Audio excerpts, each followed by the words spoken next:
안녕하세요. 저는 맨 마지막 시간에 강의가 배정돼서 대부분 집에 가시고 없으실 줄 알았는데 자리를 지켜주셔서 너무 감사하고, 저는 현재 단국대학교 특수교육과 응용행동분석 트랙에 초빙 교수로 근무하고 있고, 지금 현장에서는 김민영 ABA 연구소에서 ABA로 아동들을 치료하고 있습니다. 그래서 지금 오늘 제가 발표하는 내용은 지금 현재 과거에서부터 지금까지 상동행동이나 자기자극행동의 효과가 검증된 치료 방법들이나 중재 방법들을 위주로 제가 발표를 할 거고요. 감각 자극 이 행동에 대해서 접근법이 굉장히 다양하게 많이 있을 텐데, 제가 오늘 주로 다루는 내용들은 ABA 방법에 근거해서 효과가 검증된 중재 방법을 위주로 설명을 드리도록 하겠습니다.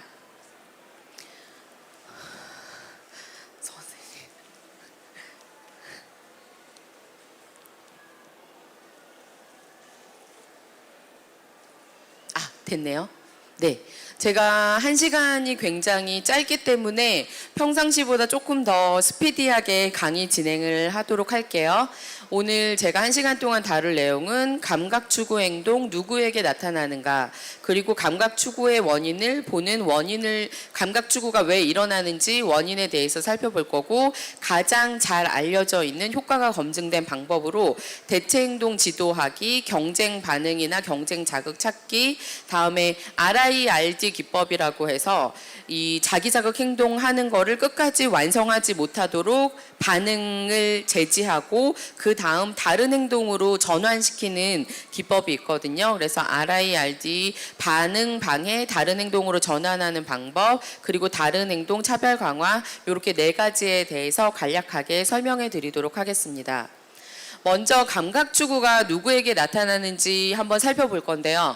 감각 추구 행동은 정상적으로 발달하는 아동들에게도 다 자연스럽게 일어나는 행동이고요. 성인들에게도 다 일어나요. 그래서 여기 앉아 계신 분들도 이렇게 다리 떨거나 이렇게 까딱까딱 하거나, 저 같은 경우에는 입술에 나와 있는 이렇게 보풀하기를 뜯는 행동이 있거든요. 그래서 제가 이렇게 할 때마다 저희 남편이 그만 이렇게 해요. 그러면 이제 쩍쩍 그만 뜯기는 하는데, 그거하고 이제 각자가 인식하던지 인식하지 못하던지 성인들이나 아이들이나 모든 사람들이 자기들이 가지고 있는 감각 추구 행동이 있어요. 그리고 대부분 우리는 지적장애나 자폐성 장애, 발달장애 학생들에게 감각 추구가 압도적으로 많이 일어날 거라고 생각하지만, 감각장애, 시각장애나 청각장애, 감각적으로 어떤 차단이 있는 학생들에게도 감각 추구 행동이 있어요. 그래서 저 같은 경우도 뭐 시각장애 학생들을 가르쳐 보거나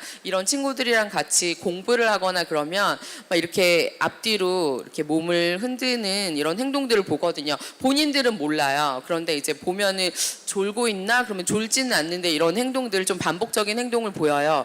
그래서 이런 시각장애, 청각장애처럼 감각장애 학생들도 감각 추구 행동이 보이고, 지적장애, 발달장애 학생들도 감각 추구 행동 보여요. 그래서 이제 어머니들 커뮤니티 네이버나 뭐 이런 카페 이런 글들을 보면은 우리 아이들 감각 추구 행동이 보여요. 자폐인가요? 이런 질문이 엄청 많아요. 그런데 자폐뿐만이 아니라 지적장애 학생들이나 발달 지연 학생들이 다 공통적으로 감각 추구 행동들을 보일 수 있어요. 그래서 감각 추구 행동이 자폐 아동들이 고유로 가지고 있는 행동은 아니라는 거를 기억하셨으면 좋겠습니다. 그리고 조금 연구를 분석해 보면 자폐성 장애를 가지고 있는 아동들은 청각 관련된 감각 자극 행동이 조금 많다고 보고되고 있어요. 그래서 뭐 소리를 더 추구한다거나 아니면 귀를 막는 행동, 귀에 손가락을 넣는 행동, 이런 청각과 관련된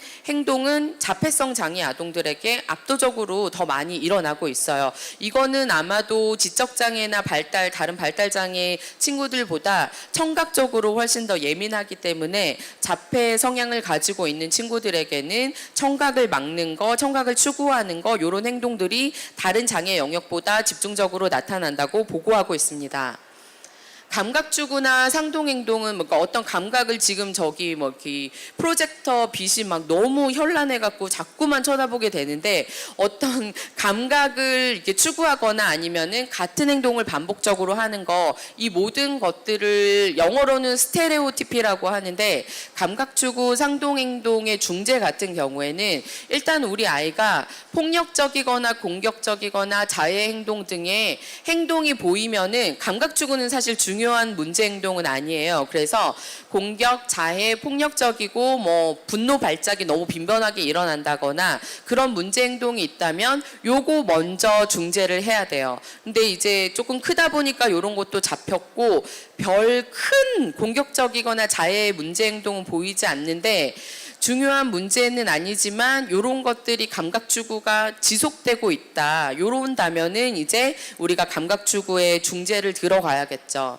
감각추구 지원이 중요한 이유는 기술 습득을 너무 방해해요. 혼자 놀 때만 아이들이 감각추구 행동을 하는 게 아니라 저도 이제 저희 센터에도 감각추구를 안 하는 아동이 한 명도 없네요. 생각해 보니까 다 가지고 있어요. 그런데 이제 쉬는 시간이나 놀 때 뭐 이렇게 자석을 돌리거나 뭐 뺑글뺑글 돌거나 이런 행동은 괜찮은데 공부를 하려고 할 때 뭔가를 시키거나 뭐 어떤 활동을 하려고 하면 그것 때문에 활동이 안 되는 아동들, 그래서 학습 진도가 뭐 이게 진행을 나갈 수가 없는 아동들 있잖아요. 그런 경우에는 기술 습득을 너무 방해하고 그것 때문에 이제 아동의 성장을 위해서 감각추구에 대한 그 행동에 대한 지원이 필요하고, 제가 가장 많이 느끼는 거는 어머니들이 사회적으로 오며 효과가 있어요. 그래서 만일에 지하철이나 버스를 데리고 탔을 때 아이가 조용히 있으면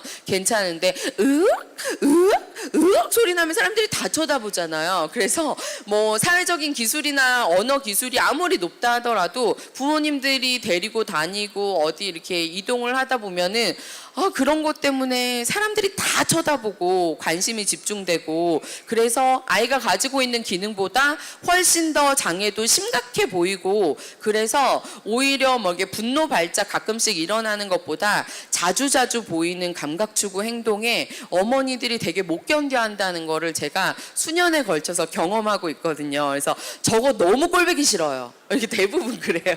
어떻게 할 수가 있나요? 그래서 저는 이제 안 돼요, 저거.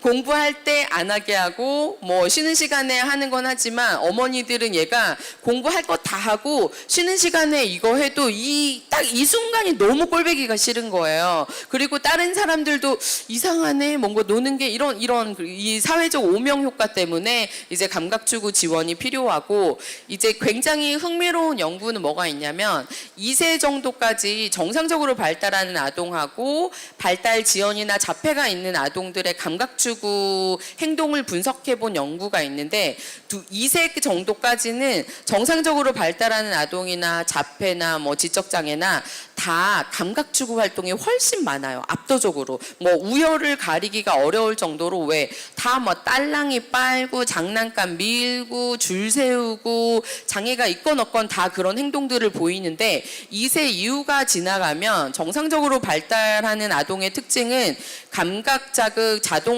장난감을 가지고 노는 감각 자극을 조금 줄이고 사회적 상호작용을 더 선호해요. 그러니까 자동차를 가지고 놀다가도 엄마 아빠가 오면 거기에서 얻는 감각을 훨씬 더 좋아한다는 거예요. 선택할 기회가 있다면 그걸 선택하는데 2세 이후가 지나가면 자폐 아동들은 사회적 상호작용이나 사회적 자극에는 별로 관심이 없고 더 이제 뭐 놀이나 감각 추구에 훨씬 더 집중한다는 연구 결과가 있어요.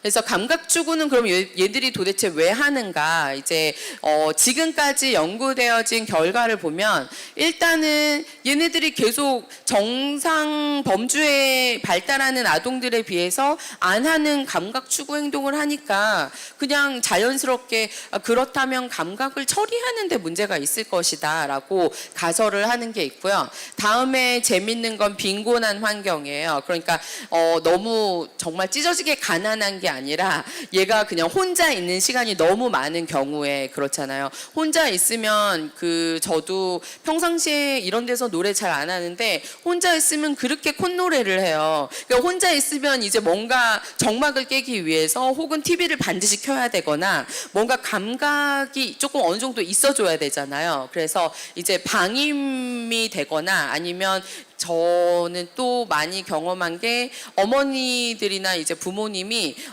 산후 우울증을 겪을 때 아동들 굉장히 혼자 있잖아요. 그러면 그때 다 뭐 그것 때문에 자폐가 됐다는 건 아니지만 그렇게 혼자 놓여 있는 시간이 많은 아이들 같은 경우가 훨씬 더 자기 자극 행동의 빈도가 조금 높다는 연구 결과가 있어요. 그래서 빈곤한 환경, 그러니까 자극이 조금 빈곤한 환경이나 아니면 시설에 거주하고 있는 성인들이나 아동들에게 자기 자극 행동이 압도적으로 또 더 많이 나오고 있어요. 그리고 ABA에서 응용행동 분석에서 보는 주된 기능은 학습된 행동이라는 거예요. 이게 학습됐다는 건 뭐냐면 누가 가르쳐줘서 막 이런 거 하는 게 아니라 우연히 이렇게 해봤더니 좋아.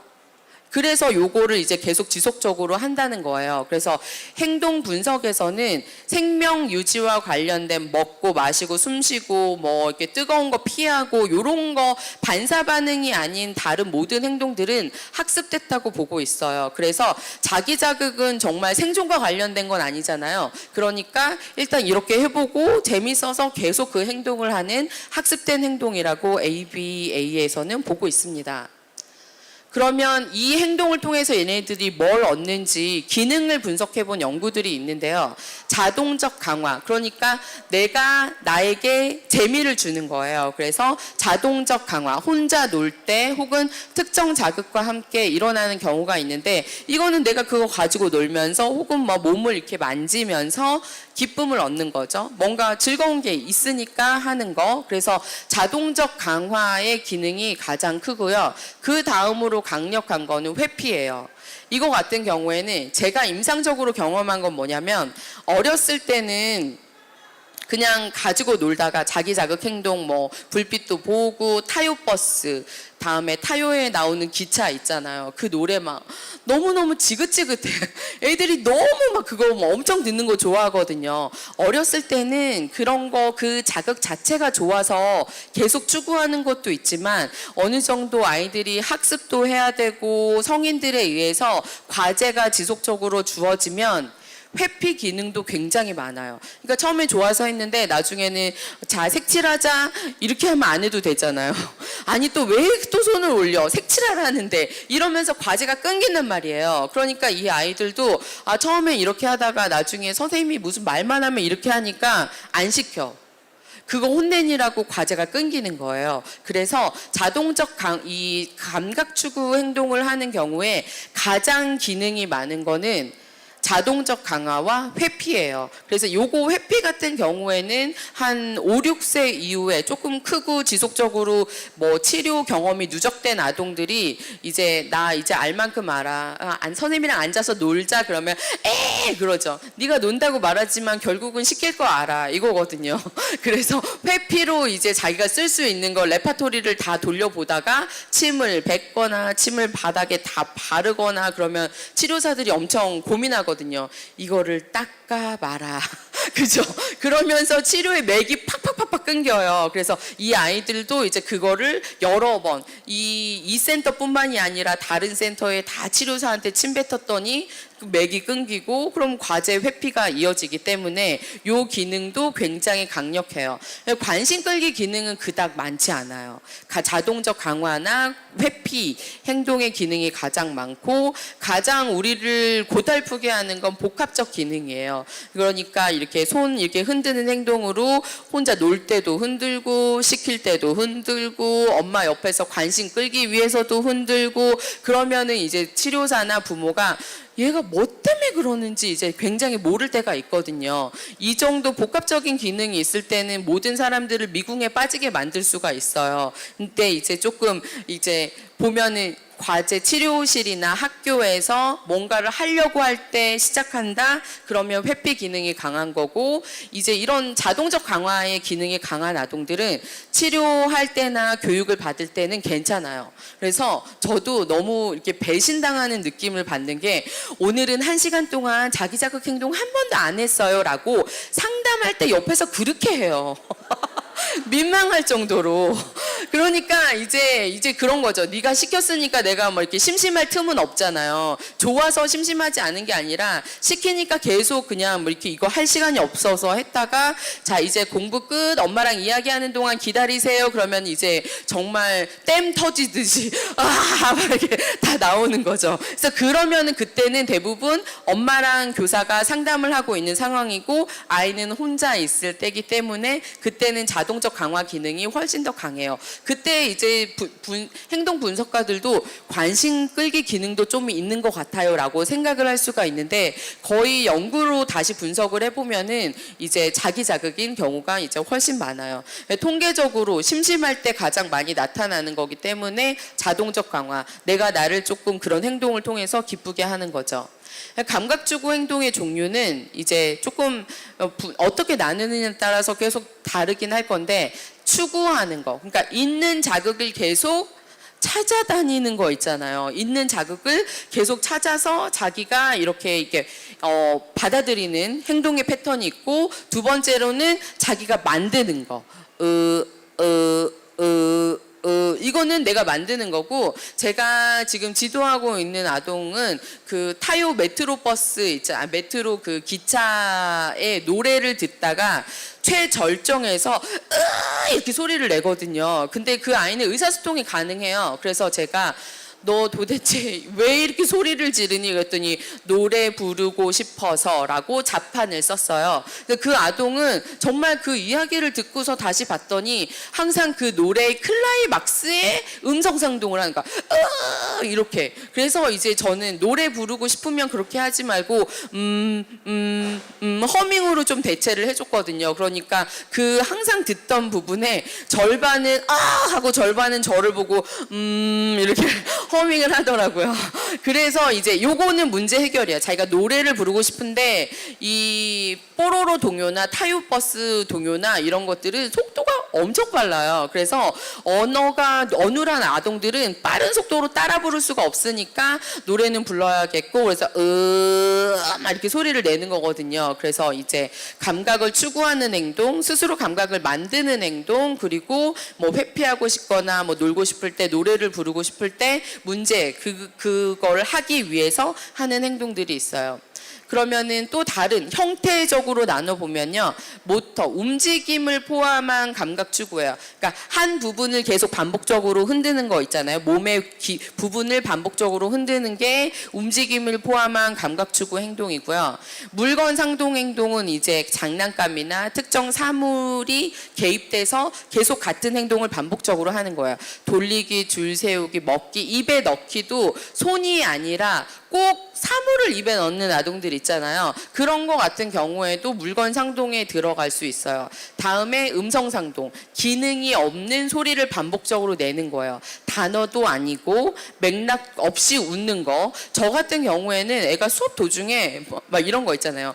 엄마 아빠 어딨어? 하면 막 웃는 거예요. 그래서 처음에는 엄마 아빠를 좋아하나 생각했는데 그냥 자기 자극이었어요. 왜? 맥락이 없잖아요. 제가 애를 간지럽힌 것도 아니고 공부 끝 이러고 한 것도 아닌데 그렇게 자지러지게 웃더라고요. 이것도 그럴 경우에는 음성상동 영역으로 보는 거예요. 다음에 뭐 가방 어딨어? 라고 물어봤는데 지수야 같이 먹자 이렇게 말하는 경우 있잖아요. 그때 이제 우리들은 지연된 반향어라고 말을 하기도 하는데 기능이 없기 때문에 음성 상동 행동으로 보는 게 맞아요. 그리고 알파벳 숫자 세기 1, 2, 3, 4, 5 A, B, C, D, E, F. 우리 아이는 말을 못하는데 알파벳은 그렇게 잘 알아요 라고 하지만 그게 아무런 언어 소통적인 기능이 없기 때문에 그것도 음성 상동 행동으로 보는 게 맞습니다. 그런데 너 뭐 어디서 왔어? 물어보면 어디서 왔어? 즉각적으로 따라하는 거는 언어의 기능이 있거든요. 언어 모방이라는 기능이 있기 때문에 반향어라고 말하는 즉각적인 음성을 모방하는 거는 음성 상동이라고 보지 않아요. 그냥 기능이 있는 언어라고 보고 있어요. 이 손 움직임, 움직임이 들어간 대표적인 상동행동을 보면 손가락 흔들기, 손가락 꺾기, 맥락 없이 막 그냥 여기저기 포인팅하는 거, 다음에 손 부채, 더울 때 하는 건 상동행동 아니에요. 그렇죠? 지금은 여기저기서 이렇게 부채질 하시잖아요. 뭐 물건을 사용한 상동행동은 아니고 더워서 하기 때문에 적절한 행동이죠. 얼굴이나 귀에 손가락 넣기 이런 거 이거나 뭐 이런 구멍 들어가는 쪽에 손가락 넣는 것도 상동행동, 귀 막기도 상동행동이에요. 시끄러울 때 막는 거랑 상관없이 왜 그런지 모르겠는데 시도 때도 없이 막아요. 이렇게 손을 사용하는 거기 때문에 손을 사용한 상동행동 영역으로 보고 있습니다. 물건 가지고 하는 상동행동, 돌리기, 줄 세우기, 입에 넣기, 뭐 측면 옆으로 보면 엄마들이 막 그만 봐! 막 이렇게 소리 지르시기는 하는데 어쨌거나 물건이 들어간 감각추구 행동도 물건 가지고 하는 상동행동 영역입니다. 다음에 음성상동은 아까 말씀드렸던 것처럼 의미가 없고 맥락이 없는 말을 반복적으로 하고 5초 이내로 같은 말을 반복하는 거. 이게 왜 중요하냐면 뭐 일단 뭐 너 이름이 뭐야? 김민영 말했어요. 그럼 보통은 한 번 말하고 끝나는데 한 번 말하고 나서 음성상동으로 넘어가는 거죠. 김민영, 김민영, 김민영, 김민영, 김민영. 그러면 이제 우리는 또 이게 저 밑에서 분노가 이렇게 올라오잖아요. 그렇죠? 그래서 이런 것들도 이제 음성상동 행동으로 보고 있어요. 음성상동 행동이 아닌 건 속삭이는 거, 뭐 화가 나서 소리 지르는 거, 간지럽혔더니 웃는 거, 아까 말씀드렸던 것처럼 즉각적인 반향어는 음성상동 영역이 아니에요. 자동적 강화일 경우, 그러니까 심심해서 자기가 기쁘게 하려고 스스로 만드는 기능을 가지고 있는 행동은 중재 방법이 적절한 행동을 가르치고 그런 자기가 하는 상동 행동보다는 적절한 행동에 차별 강화를 하는 거예요. 그리고 나서 또 우리에게 조금 중요한 건 경쟁 반응을 찾는 거예요. 이건 뭐냐면 자기 자극이 있는 대부분의 아동들에게 저희가 한번 해봐야 되는 건데 어떤 걸 가지고 있을 때 그 감각행동, 상동행동이 덜 일어나는지를 관찰하는 거예요. 아이가 물건 상동이나 신체 자기자극이나 음성 상동을 하는 아동들은 항상 하는 것 같지만 레파토리가 있어요. 얘네들도 규칙에 따라서 대부분 하거든요. 그러니까 아까 제가 말씀드렸던 것처럼 타요 버스를 할 때 그리고 뽀로로 동요를 듣다가 숫자 노래 있잖아요. 랄라랄라랄라라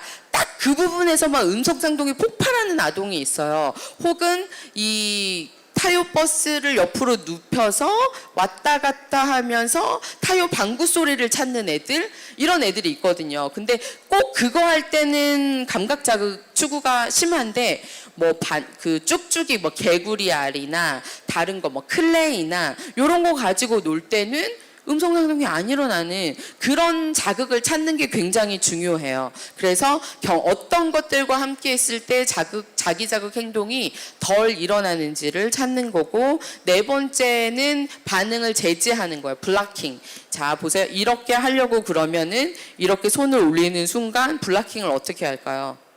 손 이렇게 그쵸 잡거나 내리거나 이렇게 하면 눈을 가리거나 그래서 행동을 시작하는 것까지는 우리가 빨리 캐치하기가 어려워요. 자기가 자기 손을 드는데 우리가 바로 옆에서 24시간 눈을 부릅뜨고 지켜보지 않는 이상 순식간에 올라오잖아요. 그쵸? 그러니까 올라오는 것까지는 어쩔 수 없지만 그거를 끝내지 못하게 막는 거죠. 이거는 우리가 어떻게 하는 거지라고 생각해 이렇게 조금 궁금하시면 자위행동하는 아동들 같은 경우에 일단 시작을 하려면 손을 바지 속으로 넣어야 되잖아요. 그렇죠? 손으로 넣는 행동이 시작됐어. 그럼 끝내지 않게 어떻게 해야 돼요?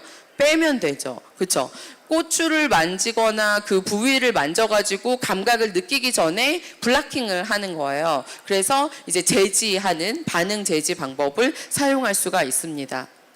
적절한 행동. 그러면 도대체 이렇게 자동적 강화, 심심해서 하는 행동들 같은 경우에 적절한 행동은 사회적 상호작용을 증가시키고 놀이기술을 가르치는 거예요.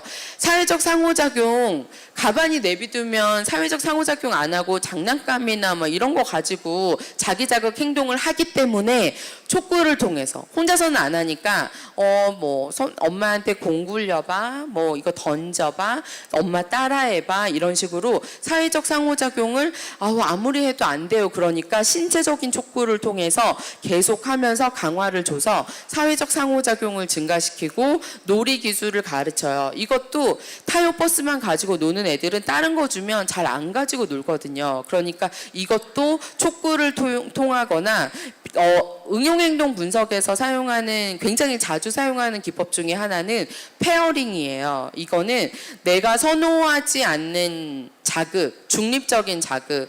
얘는 클레이에 관심도 없어요. 클레이 주면은 막 이렇게 하는 아동이면은 클레이를 좋아하고, 클레이는 그냥 관심이 없고 고래밥이 좋아요. 그러면 클레이를 옆에만 놔. 만져, 밀어 이렇게 하기 전에 옆에 놓은 상태에서 고래밥을 동시에 주는 거예요. 자, 다음에 어떻게 그렇게 계속 시간을 지내다 보면 고래밥, 항상 클레이가 옆에 있을 때 내가 뭔가를 받았어. 이런 경험이 누적되기 때문에 클레이에 대한 점토에 대한 반향이 조금 줄어들거든요. 그때 선생님이 노는 거 봐봐. 보는 거, 다음에 만지기만 해, 뚜껑 열기만 해, 이렇게 해서 점차적으로 강화시키는 거예요. 제가 굉장히 성공적인 사례를 가지고 있었던 건 뭐냐면, 제가 가르치는 아동 중에 물건을 그렇게 튕기는 애가 있었어요. 이렇게 책에다가 튕겨.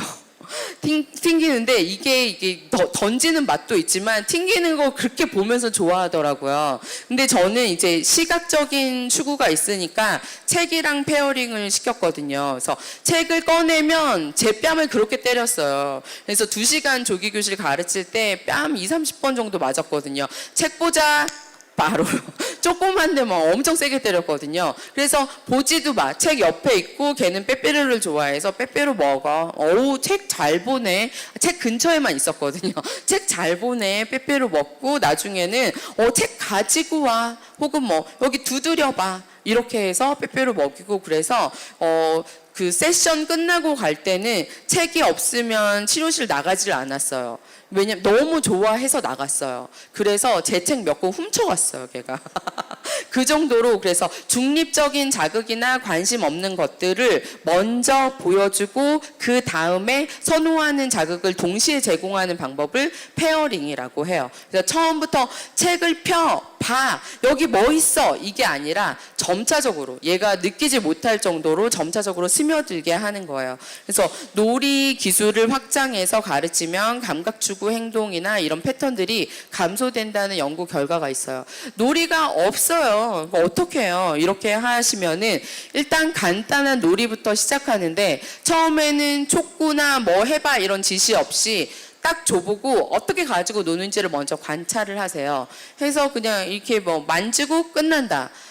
그런가? 그러면 얘의 레파토리는, 클레이를 가지고 노는 레파토리는 딱 이게 끝이잖아요. 그러면 이제 아무런 독립적인 놀이가 없으면 그때 촉구를 제공하는데, 이때 중요한 건 질리게 하시면 안 돼요. 몇 초 하고 끝내야 돼요. 선생님 따라해봐. 콩콩콩 끝. 또 시키려나 짜증이 내기 전에 아니야 놀아 막 이렇게 하는 거예요. 그래서 감질만 나게 조금씩 이제 도입을 하시고, 그런 다음에 놀이 레파토리를 쭉 늘리시는데, 공은 보통 공 가지고 할 수 있는 놀이가 뭐예요? 던지고 차고 굴리고 이렇게 그 농구공 거기 골대에 넣고 요런 걸로 기술을 조금 짧게 늘리고, 클레이는 밀고 다음에 클레이에 촛불 꽂고 요런 거 있잖아요. 간단하게 레파토리를 쭉 늘리실 수가 있어요. 그런 다음에 물건을 가지고 이제 다른 사람이랑 하는 거예요. 처음에 혼자 놀도록 한 다음에 옆에서 이제 우리 치료사나 부모가 아주 짧게, 친구가 그냥 요렇게만 하면은 엄마 따라해봐. 콩콩 하고 끝. 엄마 따라해봐. 요 돌리고 끝.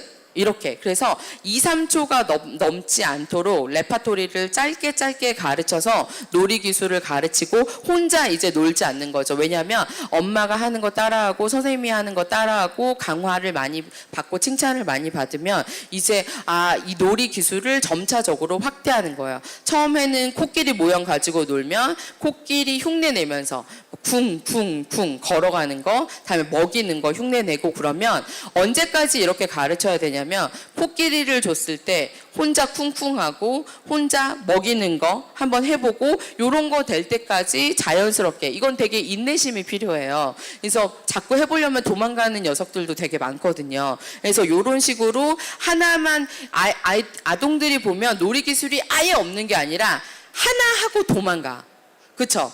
버스 가지고 뭐 타고 오르고 이렇게 하면 되겠는데 이렇게 하고 도망가. 그러면 이제 거기에서부터 출발을 하는 거예요. 조금씩 조금씩 레파토리를 늘리는 식으로 이제 우리가 할 수 있고, 다음에 나이가 연령이 조금 있는 아동들에게 저희가 효과가 굉장히 검증된 방법은 비디오 모델링이에요. 그래서 비디오 모델링이 놀이기술이나 사회성 기술 증진에 효과가 있다고 굉장히 오랫동안 입증된 전략이에요. 이건 뭐냐면은 캐리 언니 나와서 막 여보 배불러 뭐 음식 차려줘 배고파 물 줘 이거 뭐 이렇게 하면은 아동들이 그런 거 하는 거 보고 놀잖아요. 그리고 뽀로로가 나와서 뭐 바나나 차차차 춤추는 거 보면 옆에서 흉내 내는 거. 근데 이게 정상적으로 이렇게 모방 능력이나 놀이 기술이 발달한 아동들은 한 3분 정도를 보고 자기가 따라할 수 있는 거를 조금 모방을 하거든요, 나중에.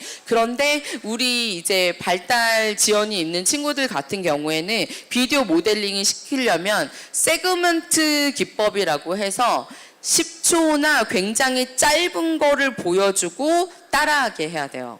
그러니까 캐리 언니나 뽀로로를 전체적으로 다 보여주고 이거 보면 뭐라도 배우겠죠. 이렇게 우리는 생각하잖아요. 배우기를 바라는 마음 가득. 하지만 이게 감각축으로 끝나버린다는 거예요. 그래서 모방 학습이 필요하다면 모방 능력을 키우려면 세그멘트로 잠깐 비디오 박수 치는 거 하고 얘가 따라하고 혹은 뭐 캐리가 그 케이크에 촛불 끼우는 거 그것만 딱 따가지고 보여주고 얘 보고 이제 우리가 이때는 비디오 모델링 할 때 굉장히 중요한 건 우리 치료사들은 따라해 이 말 엄청 많이 하거든요. 이렇게 해봐 따라해 이게 아니라 비디오 모델링은 말 없이 신체적 촉구로 그거를 도와줘야 돼요. 그래서 짧은 세그멘트를 만들어서 보여주고 다음에 얘가 그 부분을 보고 안 하면 조용히.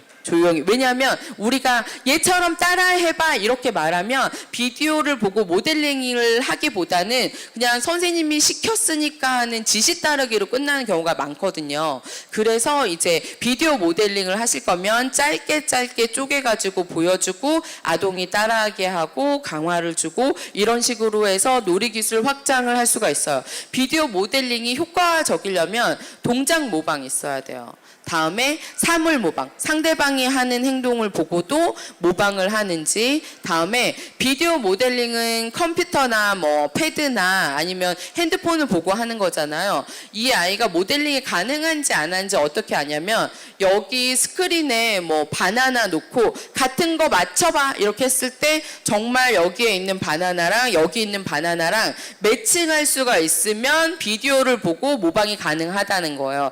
이 선수 기술이 없으면 비디오 모델링이 불가능해요. 그래서 컴퓨터 화면과 사물 매칭 등을 우리가 한번 이제 나눠서 평가를 해본 다음에 비디오 모델링을 통해서 사회적 상호작용이나 아니면 놀이 기술들을 가르칠 수가 있어요.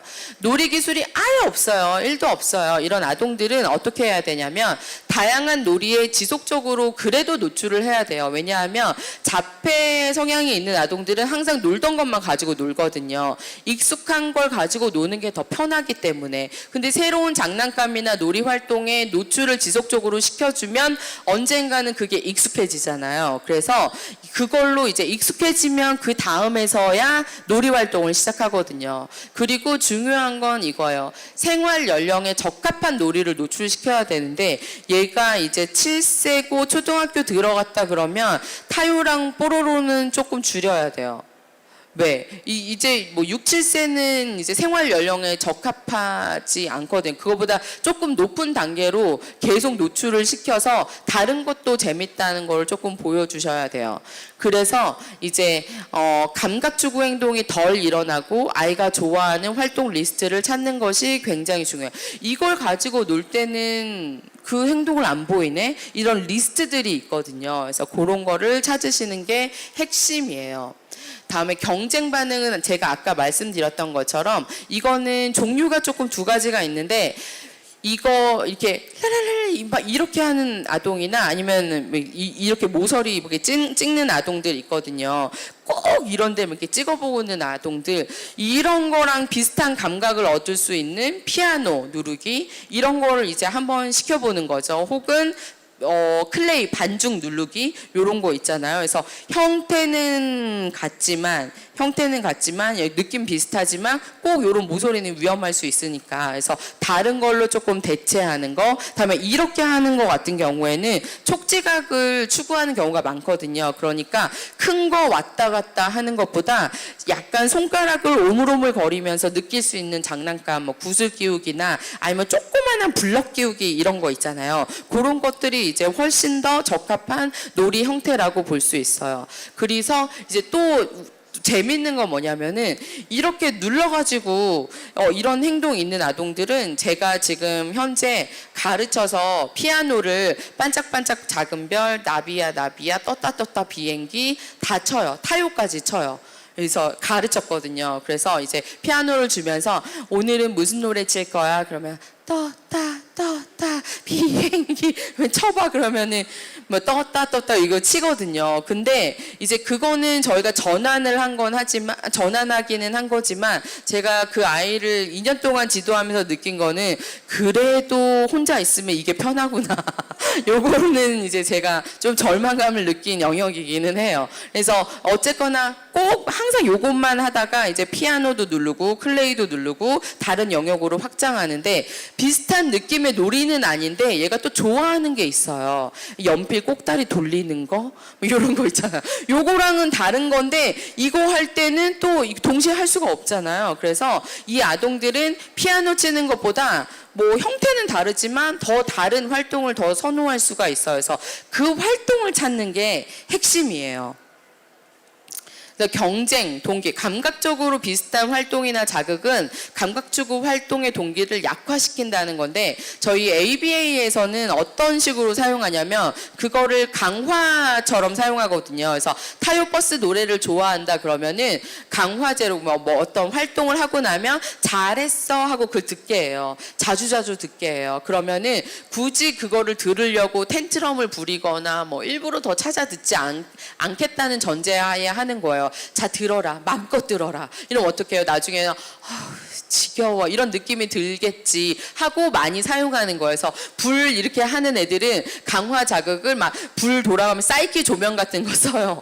장난감 막 불 나오면서 이렇게 소리 나는 거 장난감 가지고 쉬는 시간에 가지고 놀게 하면 굳이 그걸 하려고 막 이렇게 눈 쳐다보지 않겠지 하는데, 굉장히 중요하게 선생님들이 어머니들이 기억하셔야 될 건 뭐냐면, 어떤 아동은 효과가 있어요. 그거를 보여주면 이젠 지겨워 그만 볼래 해서 상동행동이나 감각추구 행동이 감소하는 아동들도 있지만 반대로 폭발하는 아동이 반드시 있어요. 진짜로. 그러니까 자꾸만 빠져든다, 더 하고 싶다, 늪처럼 쭉 빠지는 거예요. 그래서 이거를 감통이나 뭐 이런 치료센터에서 원 없이 마음껏 해주면 덜해요. 이것도 반반이에요. 덜하는 아동이 있지만 미친 듯이 더 폭발하는 아동이 반드시 있기 때문에, 이제 내가 지도하는 아이나 우리 아이가 이거를 그냥 놀 때 이거를 하면은 일상생활에서 덜 하는 아이인지 하면 할수록 더 찾는 아이인지는 객관적으로 좀 데이터를 기록하셔야 돼요. 그래서 미리미리 원 없이 하게 해주면 반드시 조금 동기가 감소하기 때문에 행동이 줄어들 것이다는 아니라는 거. 아동마다 다르기 때문에 우리 아이가 어떤 아이인지를 선생님들이 보셔야 되는 거예요. 그래서 감각 자극을 제공하는 것이 항상 감각 추구 행동을 감소시키는 것은 아니라는 있다는 거를 기억해 주셨으면 좋겠습니다. 경쟁 자극, 그러니까 만일에 여기를 치는 거 대신에 피아노를 치게 하거나 클레이를 치게 하면 훨씬 더 기능적이긴 하잖아요. 근데 얘가 여기를 왜 쳤겠어요? 심심해서. 심심해서 쳤는데 피아노 네가 치라니까 나는 이거 또 쳐. 하지만 혼자 했을 땐 또 심심해. 혼자 놀 기술이 없어. 그래서 경쟁 자극을 찾아서 놀게 하는 거는 대체 항상 기능적인 선택은 아닌 거예요. 뭐 이렇게 돌리고 싶어? 그러면은 뭐 네 손가락 돌리지 말고 선풍기 돌려. 이게 전환할 수 있어요. 근데 조금 지나면 선풍기 돌리는 것도 그렇게 꼴보기 싫어. 엄마 입장에서. 그렇잖아. 얘가 이거 했더니 이제 또 다른 거 하네. 이런 느낌이거든요. 그래서 이제 이런 대체 자극을 찾아서 가르친다는 게 꼭 적절한 행동이나 표현 방법을 가르치는 거는 아니기 때문에 이것도 어느 정도 한계가 있다는 거예요. 근데 이런 건 있죠. 모서리 치는 거 정말 꼴보기 싫었는데 지금은 그래도 피아노를 막 이렇게 쳐서 마음의 위안은 돼요. 이런 거는 있어요. 그래서 이제 이 아이가 보이는 행동이, 겉으로 보이는 행동이 얼마나 용납 가능한 행동으로 전환이 될 수 있는가가 이제 문제인 거죠. 다음에 음성상동을 볼게요. 음성상동은 얘가 소리를 내는 거예요. 그래서 음성상동은 다른 이 신체적인 상동이나 장난감이나 물건을 가지고 하는 상동행동보다 훨씬 접근이 까다로운 게 뭐냐면, 장난감으로 막 이렇게 뭐 시각 추구하면 어떻게 해요? 반응 차단 어떻게 해요? 장난감 안 주면 돼. 그쵸? 혹은 맞거나, 혹은 손을 막 이렇게 흔들면은 그 블락킹 어떻게 해요? 손 막으면 돼. 근데 음성은 자기가 성대에서 소리를 내는 거잖아요. 일단 소리를 내면 우리가 목을 조르거나 뭐 이걸 제지할 수가 없어. 그렇잖아요. 그래서 음성상동 같은 경우엔 중재가 굉장히 까다로워요. 그래서 이제 음성상동 언제 일어나냐면, 정말 신기한 건 뭐냐면, 뭐 센터나 뭐 언어치료나 이런 걸 해서 음성 모방을 시작하고 난 아동들은 음성상동이 확 증가해요. 그러니까 이제 엄마들은 컴플레인을 뭐라고 거시냐면, 얘가 예전에 안 그랬는데 혼자 놀면서 그렇게 끄끄거려요. 소리도 내고 뭐 이런 소리 내거든요. 그러니까 얘가 엄마라고 말하면 확실히 속이라도 편하겠는데, 그것도 아니고 어느 날 갑자기 바바바바바바 이러니까 없던 문제 행동 생긴 것 같아요. 이렇게 컴플레인을 하시는데, 음성 모방을 했다는 건 뭐냐면, 상대방의 소리를 따라하고 내가 소리를 내서 강화를 받았잖아요. 그러면 이게 약간 조금 좋은 행동으로 인식을 하거든요. 그래서 음성 모방 엄마, 아빠 이거 시작한 아동들은 옹알이처럼 음성 상동도 늘어요. 이거는 이제 그게 꼭 나쁜 건 아니고, 이제 음성 발화 활동을 아이가 즐겨 하기 때문에 그런 거고, 이제 언어가 늘면서 조금 감소할 거예요. 정상적인 발달 과정이고, 소고 노력이 필요한 거. 그러니까 없애야 되는 거는 의사소통에 방해가 되거나 학습에 방해가 되거나 이런 경우에는 조금 집중적으로 줄이시는 게 좋아요. 다음에 이거를 할 때 이제 우리가 반응 방해 후 다른 활동 전환, 저희가 그냥 전문 용어로는 RIRD라고 하는데, 랄랄랄랄랄랄랄랄랄랄랄랄랄랄 이러고 있으면 그걸 끊는 거예요. 왜냐면 음성상동 같은 경우에는 맥을 끊지 않으면 애들이 계속 빠지더라고요. 이러면 어떻게 해요? 이제 뭐 우리가 옆에서 막 견딜 수가 없잖아요. 그래서 언제까지 하나 두고 보자는 두고 볼 수가 없어. 계속 할 거기 때문에. 그럴 때 이제 맥을 끊는 게, 이름이 뭐야? 라고 물어보는 거야. 다른 질문에 대답할 수 있는 아이거나 반향어가 있는 아동이면은 이름이 뭐야? 라고 하면 얘가 대답을 거의 할 때도 있고 못 할 때도 있어요. 왜냐면 우리가 TV에 막 한참 푹 빠졌을 때 남편이 오늘이 무슨 요일이야 물어보면 대답 안 하잖아요. 지금 막 분노가 막 올라오죠. 공격성이 증가하잖아요. 그래서 얘네들도 음성상동이나 자기자극 행동에 푹 빠졌을 때 제지하면 공격성이 증가해요. 공격성이 증가하거나 분노 발작으로 이어지는 경우가 굉장히 많아요. 그래서 이제 촉구를 주는 거죠. 너 이름이 뭐야? 김민영까지 제가 해주는 거예요. 그러면 얘가 에코익이 강한 애들은 꼭 에코익을 해야 되거든요. 그렇죠? 그래서 너 네가 좋아하는 거 뭐야? 뭐 줄까? 비타민도 제가 하면 이제 막 이 하다가 비타민 이렇게 따라하거든요. 그렇게 해서 음성상동의 맥을 이제 끊으면 훨씬 더 빈도가 줄어들어요. 그래서 바람직한 음성 산출로 이제 도와주는 거고, 자료를 첨가하는 것이 도움이 되는 게 뭐냐? 이건 뭐냐면은 눈에 보이지 않는 걸 말하는 걸 아이들이 조금 어려워하기 때문에 이제 눈에 보이는 거, 내가 누구야? 선생님 혹은 뭐 책, 핑크퐁 이렇게 자료를 말하는 활동으로 전환하는 것도 굉장히 도움이 돼요. 그래서 연구 중에서 텍트, 저희는 명명하기, ABA에서는 명명하기를 텍트라고 하는데, 텍트 훈련을 시키면은 약간 음성상동이 줄어든다는 연구 결과가 누적돼서 여러 개가 있거든요. 이건 뭐냐면 랄랄랄랄랄라 막 이렇게 하고 있으면은 이거 이제 말하게 하는 거예요. 사과, 바지, 가방 이렇게. 그래서 얘도 음성 상동의 욕구가 올라오면 랄랄랄라로 넘어가는 게 아니라 책에 있는 거를 보고 책, 가방, 뭐 연필, 눈에 보이는 걸 말하도록 이제 훈련을 시키는 건데, 그게 굉장히 효과가 좋다고 나왔어요. 그런데 이거는 높은 중재 충실도라는 건 뭐냐면은 얘가 자기 자극할 때마다 옆에 붙어서 이름이 뭐야? 이거 뭐야? 계속 시켜야 돼. 그러니까 거의 잠잘 때 빼고는 옆에서 중재를 계속 들어가야 되는 거잖아요. 하다가 안 하면 어떻게 돼요? 다시 또 폭발할 수가 있어요. 그래서 이제 굉장히 수고와 노력이 많이 들어가는 중재 방법이에요.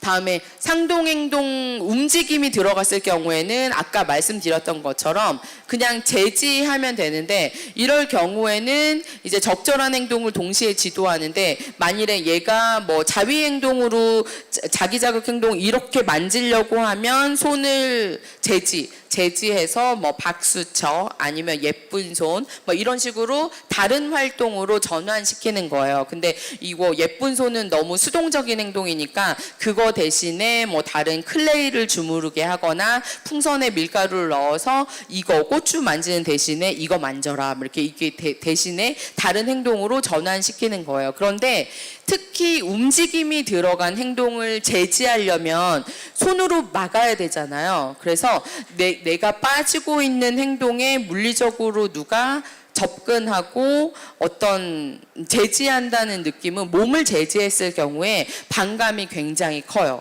예, 그래서 움직임 상동 중재 시 공격성이 굉장히 증가하는데, 제가 이제 현장에서 아동들을 지도해 보면 움직임뿐만이 아니라 노래 듣고 있는 거 끊고 이제 선생님 줘 그러면 폭발적으로 공격성이 증가하거나, 이럴 경우는 이런 게 있어요. 그래서 특정한 것들에 너무 집착이 강해서 회수할 때 꼭 울고불고 텐트럼으로 끝난다. 그러면 차라리 그 자극을 사용하시지 않는 게 좋아요. 공격성만 증가하는 거기 때문에 그냥 아싸리 혼자 놀 때 그거 가지고 놀게 하거나 수업 때 강화 자극으로 사용하시면 안 돼요. 그 부작용이 훨씬 더 크기 때문에. 그래서 움직임을 제지할 때 신체적인 촉구가 들어가는 경우 아동들이 본능적으로 공격성이 증가할 수 있다는 거. 그래서 이제 저희 같은 경우에는 이제 그런 아동은 그런 자극을 사용하지 않는다거나 아니면 충분히 가지고 놀게 해요. 충분히. 그래봤자 1, 2분 차이거든요. 기다려줬다가 아니면은 다른 거, 조금 다른 좋아할 만한 다른 행동으로 이제 바꿔준다거나 해서 이제 바꿀 수가 있어요. 음성상동 같은 경우에는 이제 음성 하는데 너 이름이 뭐야? 김민영 말을 못해. 이럴 경우에는 음성으로 중재를 하는 게 아니라 행동 모방으로 중재를 밥 먹자, 지수야 밥 먹자, 같이 먹자 이런 말 하고 음성을 못하는 아동이라면 선생님 따라해 요렇게. 그러면 얘가 하다가 사람을 모방해야 되기 때문에 끊겨요. 맥이 끊겨요. 우리는 이 음성상동의 맥을 끊는 게 굉장히 중요하고 맥이 끊기잖아요. 그러면 얘네들은 푹 빠지다가 TV를 한참 드라마를 보다가 남편에게 라면을 끓여주고 나면 너무 짜증이 나죠. TV를 보고 싶지가 않아 다시. 맥이 끊겨가지고 나중에 혼자 몰아볼란다 그러지 다시 보지 않잖아요. 이런 효과가 있다는 거예요. 이런 음성상동의 맥을 끊는다는 게. 그래서 이제 음성 움직임이 이 음성 레파토리가 적은 학생들에게는 이제 그거를 제지하고 다른 뭐 선생님 따라의 장난감이나 움직임 모방으로 중재를 하시는 게 효과가 좋습니다. 이 반응을 제지하고 다른 활동으로 전환시키는 거의 한계점은 아까 제가 말씀드렸던 것처럼 24시간 붙어 있을 수 없다는 거. 그래서 그리고 이제 제지를 했을 경우 공격성이 증가한다는 거. 그리고 얘는 심심해서 그랬는데 우리가 가르치는 거는 네 이름 뭐야 김민영 이거잖아요. 그러니까 기능적으로 적합한 중재 방법은 아니라는 거예요. 그래서 놀이 기술이라든지 놀이 기술 확장이라는 대체 행동 지도가 여전히 필요하다는 걸 우리가 기억해야 돼요. 상동 행동 할 때마다 혼내는 방법 부모님이나 엄청 많이 쓰세요. 연구를 해봤어요. 이게 효과가 있는지. 혼나서 일시적으로 감소해요. 눈치가 있거든요. 더 이상 하면 맞겠다 이런 느낌이 있어서. 그렇지만 장기적으로 봤을 때 오히려 더 폭발적으로 증가한다는 연구 결과가 있어요. 하지만 이제 제가 느끼기에는 부모님의 이 분노를 조절하기 위해서는 한 번씩 엄마가 이렇게 그만! 팔! 손! 이렇게 이거 엄마의 정신 건강을 위해서는 효과가 있을지 모르지만 아동의 이 행동 빈도를 줄이는 데 있어서는 그렇게 효과가 있지는 않아요. 그러면 이제 감통 이거는 굉장히 조금 민감하긴 한데 그래도 제가 말씀을 드리고 끝내고 싶어요. 관심 기능일 경우에 관심을 끌기 위해서 상동 행동을 하는 아동 같은 경우에 감통 치료는 효과가 없어요. 저희 ABA에서도 효과는 없어요. 왜냐하면은 관심 끌기 기능인 경우에는 1대1로 치료가 들어가 언어 치료나 뭐 감통이나 ABA나 관심이 계속 주어지잖아요. 제발 애들이 막 꼴 보기 싫어서 막 이렇게 도망가면 같이 관심 끌기 위해서 이렇게 하진 않아요. 그래서 뭔가 지시 수행이 계속 들어가야 되는 그러니까 관심을 끌기 위한 행동이다. 그러면 굳이 감통을 한다고 해서 효과가 있진 않고 회피 기능 하기 싫어가지고 하는 거는 감통도 이거는 약간 감소한다는 건 뭐냐면은 감통은 뭐 학습적인 거 색칠해, 써, 이름 뭐야 이렇게 굉장히 학습 중심의 활동이 많지는 않잖아요. 그러니까 회피 행동으로 많은 아동들은 감통에 들어가면 그런 뭐 지시 수행이 굉장히 밀도 깊게 들어가지가 않고 해도 뭐 몸을 사용하는 거기 때문에 회피 행동 기능이 조금 감소한다는 거. 하지만 이게 완전히 사라지진 않아요. 다음에 감각 추구, 정말 감각을 추구, 이게 심심해가지고 막 이렇게 자기 자극 행동이나 이런 거 같은 경우에는 효과가 있다는 연구 결과도 있고 효과가 없다는 연구 결과도 있어요. 일관적이지가 않아요. 그래서 만일에 감각 처리에 문제가 있고 소근육이나 뭐 이런 뭐 이런 기술들이 부족해서 감통을 한다면은 그거는 맞는 말이지만 만일에 이 아이의 감각 추구 행동의 기능이 관심 끌기나 회피 기능이로 주로 얘가 막 그 행동을 한다. 그렇다면 감통으로 해결될 게 아니라 심심해서 하는 행동이기 때문에 놀이 기술을 확장하고 사회적 상호작용 기술을 증가시키는 게 효과가 있다는 거예요. 그래서 이제 상동 행동으로 왜냐면 이거를 제가 언급한 이유는 감각 추구 행동이 있으면 무조건 감통을 해야 된다고 생각하시는데 아까 제가 서두에 말씀드린 것처럼 똑같은 행동이지만 기능을 여러 가지 가지고 있기 때문에 기능별로 접근을 해야지 그 행동 중재의 효과를 볼 수 있다는 거예요. 제가 말씀드린 것처럼 오늘 발표된 내용은 과거부터 현재까지 효과가 검증된 이 중재 방법을 제가 발표한 거고 그래서 요약 정리한 내용입니다. 그래서 혹시 질문 있으시면 질문 받도록 할게요.